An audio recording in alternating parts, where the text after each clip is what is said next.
Hello friends and welcome to radio Manav Rachna 107.8 FM. मैं हूं RJ Bhavna. Radio Manav Rachna 107.8 FM पर मैं लेकर आती हूं आपके लिए प्रोग्राम वी यानी विमेन एम्पावरमेंट। और विमेन एम्पावरमेंट के इस खास कार्यक्रम में मैं आपको एम्पावर्ड महिलाओं से मिलवाती हूं और उनकी जिंदगी को थोड़ा सा पलटकर, थोड़ा सा अलटकर देखते हैं और उनसे जानने की कोशिश करते हैं कि वो इस सशक्तिकरण की पूरी कड़ी में क्या कुछ अलग कर रही हैं। सो आज हमारे साथ नेहा बैनर्जी हैं, जो कि ऑडियोलॉजिस्ट हैं और स्पीच थेरेपिस्ट हैं। करेंगे इनका स्वागत रेडियो मानव रचना 107.8 एफएम के स्टूडियो में। थैंक यू आरजे भावना। नेहा जी, पहला सवाल, इस कार्यक्रम का नाम है विमेन एम्पावरमेंट और इस कार्यक्रम में अक्सर मैं सबसे पहला सवाल हर महिला से, हर लेडी से यही पूछती हूँ, कार्यक्रम के बारे में आपके नजरिए में विमेन एम्पावरमेंट क्या है? मेरे नजरिए में women empowerment is all about equal opportunities, माने कि एक समान हम सबको वो अपॉर्चुनिटीज मिले जैसे कि मेन को मिलती हैं जी। तो जैसे कि मेन से कभी नहीं पूछा जाता या आदमी से कभी नहीं पूछा जाता कि उनका फैमिली स्टेटस क्या है, उनका मैरिटल स्टेटस क्या है, उनको कोई भी ट्रस्ट करने से पहले किसी भी काम के लिए। उसी तरह हम विमेन को भी फुल फ्रीडम हो कि हम अपने लाइफ के डिसीजंस अपनी मर्जी से ले सकें, अपने ड्रीम्स और पैशन को भी उतने ही डेडिकेशन से परस्यू कर सकें जैसे कि मेन करते हैं।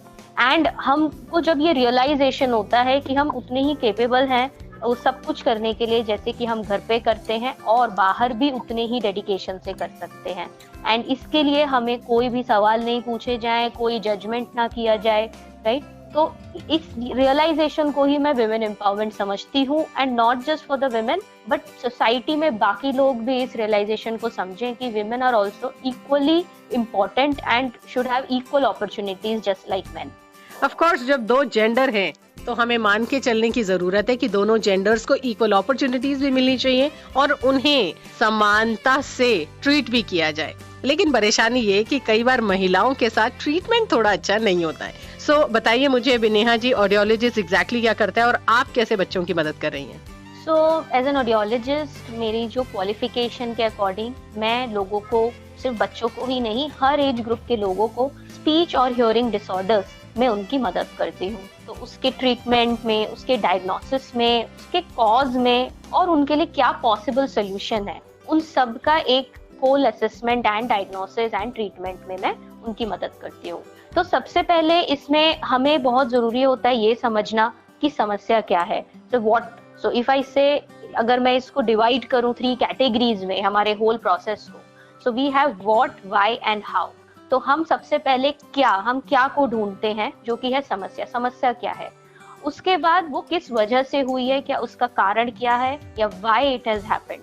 एंड देन ये सब कुछ समझने के बाद में देन फिर हम पेशेंट्स को जिनको ये इश्यूज होते हैं उनको हम एक पॉसिबल लाइन ऑफ ट्रीटमेंट, यानी कि कैसे उनकी मदद कर सकते हैं, how we can help them, हम उसकी तरफ आगे बढ़ते हैं। तो बहुत सारे इंडिविजुअल्स में जिस भी एज ग्रुप के हों, छोटे बच्चों से लेकर के बड़े ओल्ड एज ग्रुप तक, कहीं ना कहीं कुछ स्पीच और हियरिंग की रिलेटेड समस्याएं आ सकती हैं। जैसे कि बच्चों में काफी स्पीच डिले देखा जाता है, जहाँ पे वो अपनी एज के अनुसार बात नहीं कर पाते हैं या कम बात करते हैं। जैसे कि हम लंबे सेंटेंसेस में बात कर लेते हैं, वो नहीं कर पाते हैं और अपनी एज ग्रुप के बच्चों के हिसाब से कम बात करते हैं। हो सकता है कुछ बच्चे बात तो करते हो बट उनकी स्पीच में क्लैरिटी नहीं है, तो जिसको मिस आर्टिकुलेशन बोलते हैं, कि वो बोलते तो सब कुछ है अपनी एज ग्रुप के बच्चों के हिसाब से बट उनकी स्पीच क्लियर नहीं है।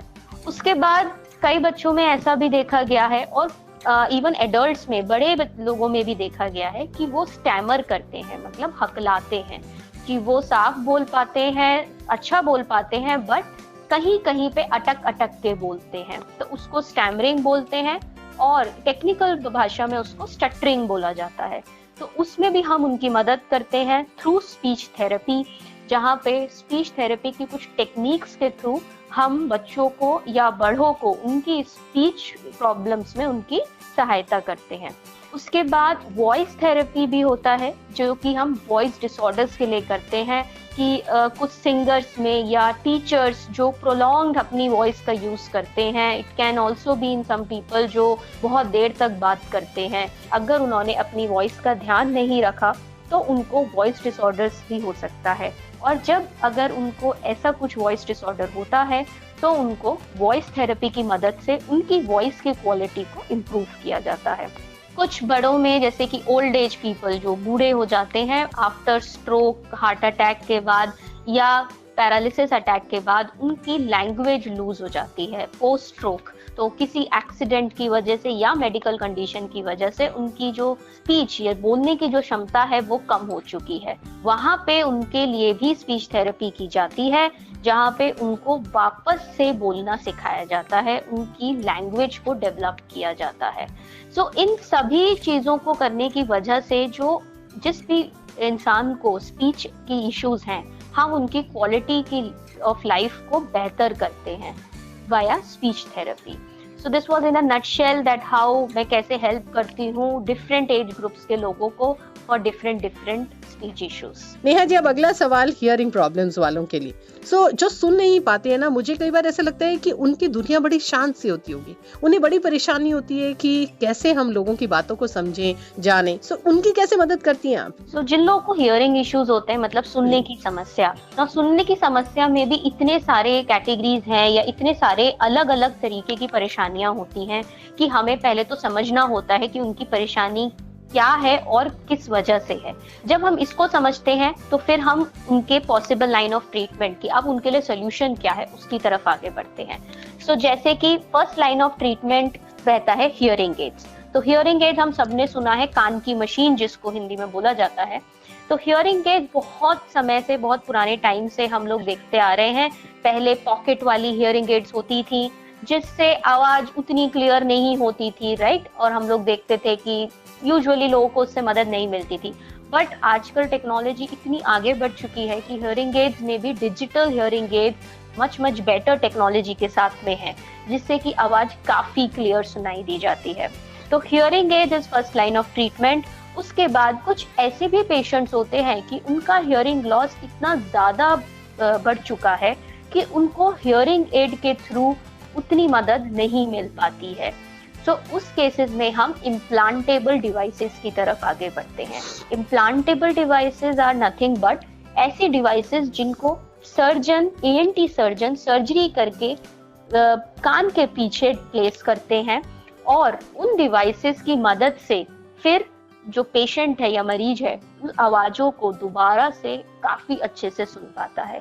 इन इम्प्लांटेबल डिवाइसेस में बहुत तरीके की डिवाइसेस होती हैं और किस कारण की वजह से हियरिंग लॉस है, कैसा हियरिंग लॉस है, क्या डिग्री है हियरिंग लॉस की, ये सब को देखते हुए सेलेक्ट किया जाता है कि कौन सी इम्प्लांटेबल डिवाइस उनको मदद करेगी। तो जैसे कि अगर मैं कुछ नाम बताऊं इम्प्लांटेबल डिवाइसेस के, so there is cochlear implants. So cochlear implant एक ऐसी डिवाइस है कि जो लोग बिल्कुल भी नहीं सुन पाते, मतलब कंप्लीटली उनको बहुत ही हल्का सिर्फ और सिर्फ वाइब्रेशंस की आवाजें ही सुन पाते हैं, बाकी आवाजें नहीं सुन पाते हैं, वहां पे कॉक्लियर इम्प्लांट्स बहुत मदद करता है। जैसे कि जो जन्म से ही बच्चे सुन नहीं पाते, वहां पे कॉक्लियर इम्प्लांट से काफी अच्छे से वो बाद में सुन पाते हैं। फिर वैसे ही होता है बोन कंडक्शन इम्प्लांट्स, जहाँ पे कुछ ईयर इन्फेक्शन की वजह से उनको सुनने में इशू होता है, या कान जो हम कान बाहर अपना देखते हैं जिसको पिन्ना बोलते हैं, वो प्रॉपरली नहीं डेवलप हुआ है जिस बच्चे में, तो उसकी वजह से भी उसको सुनने में दिक्कत है। बट क्योंकि वो कान प्रॉपरली नहीं बना है तो कई बार हियरिंग एड उसको नहीं हम मदद कर सकते हियरिंग एड से, तो वहां पे बोन कंडक्शन इम्प्लांट की मदद से हम उनको हेल्प कर सकते हैं। फिर मिडिल ईयर इम्प्लांट्स भी होते हैं, जैसे कि और अगर उनकी प्रॉब्लम ज़्यादा है जहाँ पे फिर से हियरिंग एड्स के थ्रू मदद नहीं की जा सकती, तो मिडिल ईयर इम्प्लांट्स को भी कंसिडर किया जाता है। और फिर होता है ऑडिटरी ब्रेन स्टेम इम्प्लांट्स। तो ऑडिटरी ब्रेन स्टेम इम्प्लांट्स उन लोगों के लिए है जो भी बिल्कुल नहीं सुन पाते, बट कॉक्लियर इम्प्लांट्स उनके लिए सोल्यूशन नहीं है, तो उससे एक आगे फर्दर स्टेप होता है ऑडिटरी ब्रेन स्टेम इम्प्लांट्स। ये हियरिंग लॉस से रिलेटेड बहुत सारी टेक्नोलॉजी अब आ चुकी है कि कैसे हम पेशेंट को मदद कर सकते हैं। एंड एज एन ऑडियोलॉजिस्ट मेरा काम होता है कि हम पेशेंट की समस्या को समझते हैं, उसकी समस्या एक्चुअली में क्या है वो जानते हैं, और फिर उसके लिए पॉसिबल क्या ट्रीटमेंट सोल्यूशन है उसके लिए उसको गाइडेंस करते हैं, और उस सॉल्यूशन के बाद भी उनके साथ जुड़े रहते हैं, क्योंकि एक बार इम्प्लांट होने के बाद या हियरिंग एड भी लेने के बाद में उसके साथ टाइम टू टाइम उसका adjustment, fine tuning, mapping, programming, बहुत सारी चीजें की जानी पड़ती हैं। तो उसके साथ में फिर हम पेशेंट के साथ जुड़े रहते हैं। कई केसेस में इन डिवाइसेस के लगने के बाद में थेरेपी भी करनी पड़ती है, जिसको स्पीच थेरेपी या ऑडिटरी ट्रेनिंग या ऑडिटरी वर्बल थेरेपी AVT भी कहा जाता है, जिसकी मदद से उनको दोबारा से बोलना या उनको बोलना और समझना, आवाज को समझना सिखाया जाता है। सो ये बहुत ही एक लंबा प्रोसेस होता है। जो बच्चे जन्म से नहीं सुन पाते वो बोल भी नहीं पाते हैं। तो जब उनको कॉक्लियर इम्प्लांट किया जाता है तो उसके बाद में उनको सिखाया जाता है बोलना और आवाज को समझना। तो ये एक 2 साल 3 साल तक प्रोग्राम चलता है जिसमें बच्चा हमारे साथ जुड़ा रहता है, और जब तक उसकी जो स्पीच एंड लैंग्वेज एबिलिटीज हैं वो अपनी एज ग्रुप, उसकी उस समय जो एज है और अपनी एज ग्रुप के बच्चों के अकॉर्डिंग हो जाती है सिमिलर, तब वो बच्चा हम बोलते हैं कि ठीक है अब आप इसको आगे बढ़ सकते हैं एंड साथ ही साथ उसका स्कूल भी कंटिन्यू कर सकते हैं। So this is all about hearing loss. इसके अलावा भी बहुत सारे इश्यूज होते हैं हियरिंग में। ये तो सिर्फ नहीं सुन पाते एक बहुत कॉमन है, बट इसके अलावा एक टिनाइटस भी एक इशू होता है कई बार लोगों को, जिनको कहीं ना कहीं सुनने की दिक्कत होती है। टिनाइटस को हम हिंदी में बोलते हैं कि आवाज, कान में कोई रिंगिंग सेंसेशन या कोई घंटी जैसी आवाज या अलग अलग तरीके की आवाज सुनना। इसकी वजह से कई पेशेंट्स परेशान रहते हैं कि मुझे हर समय ये आवाज आती रहती है, जिसको टिनाइटस बोलते हैं। इसका भी इलाज पॉसिबल है थ्रू टिनाइटस रीट्रेनिंग थेरेपी, जिसको TRT बोलते हैं। सो एज एन ऑडियोलॉजिस्ट हम पेशेंट को वहां भी ट्रेन करते हैं कि वो टिनाइटस के लिए उनको कैसे हम मदद कर सकें। देन ऐसा भी हो सकता है कि कई बार हियरिंग नॉर्मल है, हियरिंग में कोई दिक्कत नहीं है, बट आवाज को समझ पाने में दिक्कत हो रही है, जैसे कि ऑडिटरी प्रोसेसिंग डिसऑर्डर्स या फिर APD। तो इन समस्या के लिए भी हम उन बच्चों को या उन पेशेंट्स को मदद करते हैं जहाँ पे उनका जो पाथवे है, मतलब कान का अंदरूनी भाग जहाँ से आवाज सुनते हैं और जहाँ से आवाज को ऊपर ब्रेन, मस्तिष्क तक लेके जाया जाता है, उस पाथवे में कहीं ना कहीं दिक्कत की वजह से वो आवाज सुन पाते हैं बट आवाज को समझ नहीं पाते हैं। इसलिए उनको ऑडिटरी प्रोसेसिंग डिसऑर्डर्स जैसी समस्या से वो जूझ रहे हैं, तो वहाँ भी उनकी ट्रेनिंग और थेरेपी के थ्रू उनको मदद की जाती है। तो ये एक समरी में मैंने बताया कि कैसे हियरिंग प्रॉब्लम्स अलग अलग तरीके की होती हैं और इनको प्रॉपरली डायग्नोस करना एंड आइडेंटिफाई करना बहुत जरूरी होता है, एंड तभी हम आगे बढ़ सकते हैं कि इनके लिए बेस्ट सोल्यूशन क्या है। वाकई दोस्तों, ये जो कान की दुनिया है, हमें अंदाजा भी नहीं होता कई बार कि इस दुनिया में अपनी अलग एक दुनिया है जो हम तक बहुत सारी आवाजें पहुंचाती है और हमारी आवाज को किसी तक पहुंचाती है। बट इन सारी बातों को सुनने के बाद हमें समझ में आया कि हमारे कान और हमारी जुबान बहुत इम्पोर्टेंट फैक्टर है हमारी पूरी जिंदगी के लिए और साथ के साथ हमारे पूरे शरीर के लिए, लेकिन कई बार हम इन्हें बहुत लाइटली लेते हैं। नेहा जी, अब मुझे बताइए कि अगर हम अपने कानों को, वैसे मैंने आइडियली देखा है ears are the least importantly considered organ in the body। लोग बहुत कम ऐसा होता है कि कान के लिए डॉक्टर के पास जाते हैं जब तक कि वो इस कंडीशन पर ना आ जाए कि या तो कोई फ्लूइड निकलने लग जाए या बहुत एक्यूट पेन ना हो जाए, नहीं तो हम ये मानकर चलते हैं कि कान तो अपने आप ही अपने आप को दुरुस्त रख सकते हैं। सो मुझे बताइए कि हम अपने आप को कुछ बेस्ट प्रैक्टिसेस के थ्रू कानों को और अपनी आवाज को कैसे ठीक रख सकते हैं? बहुत ही इंपॉर्टेंट क्वेश्चन है RJ Bhavna, and I think सबको अपने ईयर का पूरा ध्यान रखना चाहिए, क्योंकि ये बहुत ही इंपॉर्टेंट ऑर्गन है। आपका सुनते कि आपको देखना जितना इम्पोर्टेंट है, उतना ही सुनना भी उतना ही इम्पोर्टेंट है। और जब तक हम क्लियर नहीं सुनते, साफ नहीं सुनते, तब तक हम अच्छे से बातचीत नहीं कर पाते हैं, हम समझ में भी हमें दिक्कत होती है।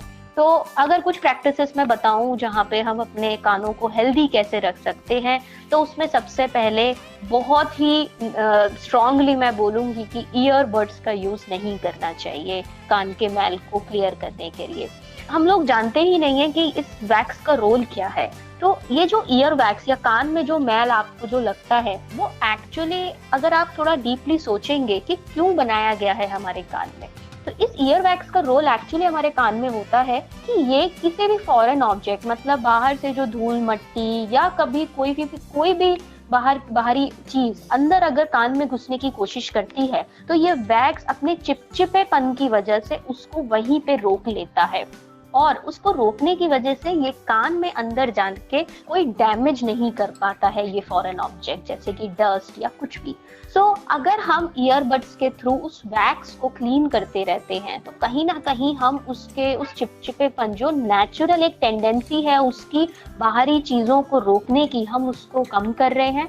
और दूसरा, हम उन ईयरबड्स के थ्रू जब वैक्स को क्लीन करने की कोशिश करते हैं, तो हम उस वैक्स को अंदर की तरफ पुश कर देते हैं अनजाने में। इसलिए मैं सभी को बोलूंगी कि प्लीज अपने वैक्स को ईयरबड्स के थ्रू क्लीन ना करें।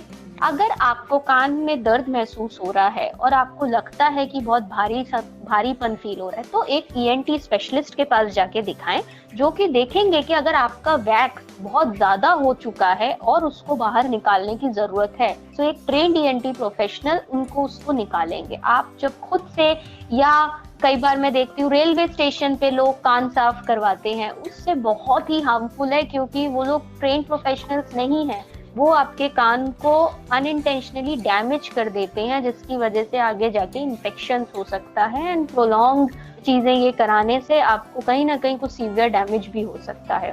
तो बहुत जरूरी है कि अपने कान के वैक्स की इस समस्या को लाइटली नहीं लें, बट लेकिन खुद ही घर पे उसको क्लीन करने की कोशिश भी ना करें। उसके बाद कभी भी कान में अगर आपको दर्द महसूस होता है या आपको लगता है कि पानी आ रहा है, इमीडिएटली उसी टाइम आपको एक ईएनटी स्पेशलिस्ट को दिखाना चाहिए, जो आपको प्रॉपर मेडिकेशंस प्रोवाइड कर सके उस इन्फेक्शन के लिए। क्योंकि कई बार ये इन्फेक्शन अगर ट्रीट नहीं किया टाइम से, तो ये आपके, क्योंकि आपके कान और ब्रेन का कनेक्शन बहुत क्लोज है, ये आपके ऊपर तक भी, ब्रेन तक भी चला जाता है एंड सीरियस डैमेज कर सकता है। आपके सुनने की क्षमता को तो कम करता ही करता है, बट और भी कई मेडिकल कंडीशंस को ये क्रिएट कर सकता है। तो इसको लाइटली नहीं लेना चाहिए, एक ईएनटी प्रोफेशनल को दिखाना चाहिए। और कान में, जैसे कि पुरानी प्रथा है, लोग बोलते हैं कि अगर खुजली हो रही है तो कान में तेल डाल लो, तो ऐसा बिल्कुल भी नहीं करना चाहिए। कान में तेल डालने से बहुत प्रॉब्लम्स हो जाती हैं, एंड कान में कुछ भी नहीं डालना चाहिए विदाउट एनी मेडिकल एडवाइस। अगर कोई ईएनटी डॉक्टर आपको ड्रॉप्स प्रिस्क्राइब कर रहा है, वही आपको डालना चाहिए, उसके अलावा कुछ भी कान में तेल या कोई और फ्लूइड नहीं डालना चाहिए।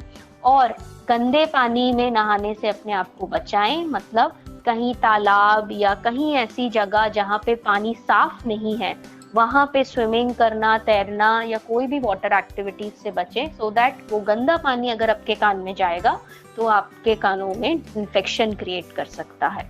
और वेरी इंपॉर्टेंट, 45 साल की उम्र के ऊपर के लोगों को अपनी सुनने की जांच रेगुलरली करानी चाहिए। हमें पता भी नहीं चलता है कि कब हमें हियरिंग लॉस स्टार्ट हो गया। और जैसे कि आरजे भावना आपने बिल्कुल सही कहा कि लोग समझ ही नहीं पाते हैं कि उनको सुनने में दिक्कत है, जब तक कि वो उस एक्सटेंट तक नहीं पहुंच जाती कि उनको बहुत प्रॉब्लम्स फेस ना हो जाए। सो आपको 45 साल की उम्र के बाद, जैसे कि आपका sugar, diabetes, high blood pressure, ये सारे इश्यूज होते हैं, वैसे ही आपकी सुनने की क्षमता भी कमजोर होने लगती है धीरे धीरे। तो आपको अपनी सुनने की जांच रेगुलरली कराना चाहिए, इसको डिले नहीं करना चाहिए। हर 6 महीने में अपनी सुनने की जांच कराइए, जिससे कि आप हमेशा ये देख पाएं कि आपको हियरिंग लॉस तो नहीं हो रहा है, और अगर स्टार्ट भी हुआ है तो एक ऑडियोलॉजिस्ट की मदद से उसको प्रॉपरली ट्रैक करें, एंड जब वो सही समय हो कि अब आपको हियरिंग एड्स की जरूरत है या ट्रीटमेंट की जरूरत है, तो उसकी तरफ भी आगे बढ़ सके। तो मेरी तरफ से इतना ही, to how to keep your ears healthy. बहुत जरूरी है दोस्तों, हम कई बार नेग्लेक्ट करते हो, जिस प्रकार की अभी नेहा जी ने कहा कि इट इज सो राइट। हम लोग कई बार कानों में खुजली हो रही होती है तो तेल को गर्म करके डाल लीजिए। ये सारे नुस्खे जो है ना, इन्हें अपनाना बिल्कुल ठीक है, लेकिन पहले डॉक्टरी सलाह जरूर लें। हमें नहीं पता कि वो तेल अंदर जाने के बाद क्या इन्फेक्शन कर सकता है, किस प्रकार का हार्म कर सकता है। इसलिए आज के जमाने में जहाँ टेक्नोलॉजी इतनी एडवांसमेंट पे है, आप एक स्कैन से आप पूरे बॉडी को चेक कर सकते हैं। तो यहाँ पर आपको थोड़ा सा ख्याल रखना है कि आप अपने बॉडी पार्ट्स का ख्याल रखें, खास तौर पर उस कान का जो न सिर्फ आपको बाकी सारी दुनिया से कनेक्ट कर रहा है, लेकिन आपकी आंतरिक शक्ति से भी कनेक्ट कर रहा है। लेकिन नेहा जी, तहे दिल से धन्यवाद कहना चाहूंगी कि आज आप हमारे स्टूडियो में आए, हमारे सभी लिसनर्स को इतनी बेहतरीन जानकारी दी। जाने से पहले क्या खास मैसेज आप देकर चाहना चाहेंगी उन सभी लोगों को जो फिलहाल आपको सुन रहे हैं? तो मैं यही मैसेज देना चाहूंगी कि जब भी आपको कोई आपके फैमिली मेंबर या आपके क्लोज्ड वंस या आपको खुद को स्पीच से रिलेटेड या हियरिंग से रिलेटेड अगर कोई भी समस्या है, तो एक सही प्रोफेशनल के पास जाना बहुत ही जरूरी है।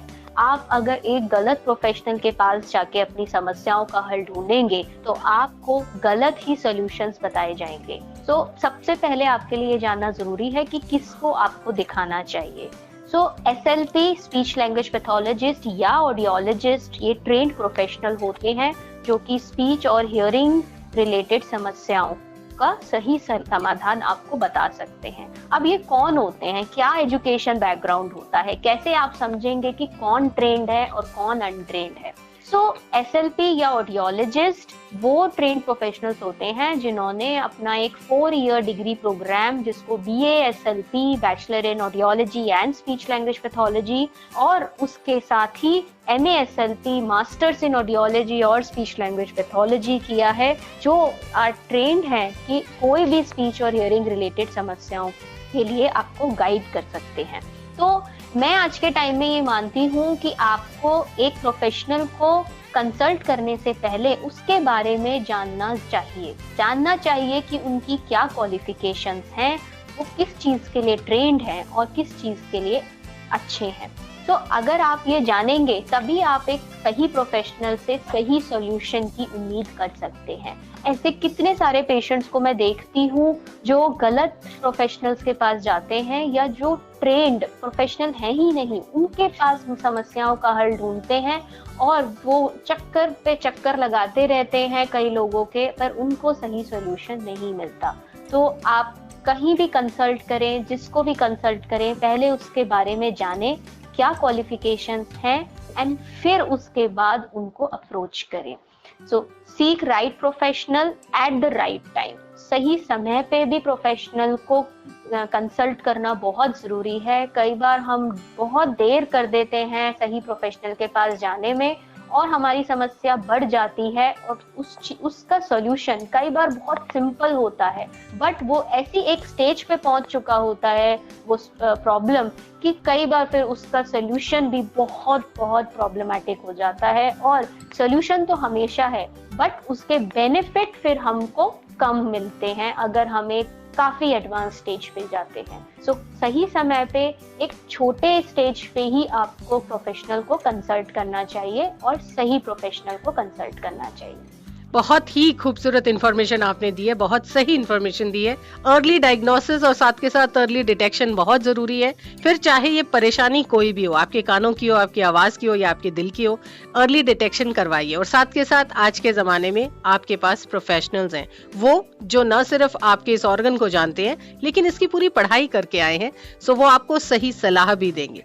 सीक द राइट एडवाइस, ये बहुत जरूरी है और इसके लिए एक बहुत बड़ा साथ निभाता है आपका रेडियो मानव रचना 107.8 FM, क्योंकि ऐसे प्रोफेशनल्स को हम आपके साथ कनेक्ट करते हैं। इसी बात पर तहे दिल से धन्यवाद कहना चाहूंगी नेहा बैनर्जी जी, आज आप हमारे स्टूडियो में हमारे सभी लिसनर्स के साथ जुड़ी, आपने उन्हें बेहतरीन जानकारी दी। Thank you Ajay Bhavna and thank you for all the listeners and I hope you will seek the right professional at the right time.